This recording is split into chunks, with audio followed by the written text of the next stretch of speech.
Hey everyone, welcome to a new video. This one is a collaboration with my best friend Kathy or Orphea. If you want to know how I made this Beetlejuice cocktail, then please keep on watching. Sandworms. You hate them, right?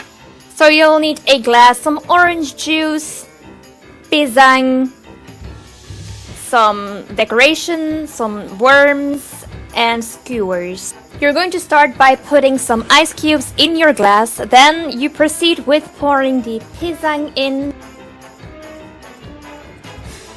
and also the orange juice, because if you first put in your cubes, then you will have a nice gradient color. Then you're going to proceed by putting on your candy worms on skewers and put them in your glass. And of course add the decoration, the spiders or whatever you like.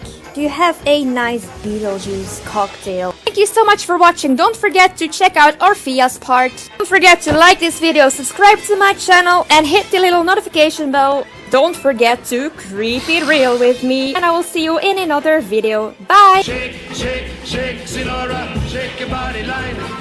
Shake, shake, shake, Sinora, shake it all the time. Work, work, work, work, Sinora, work your body line. Yeah.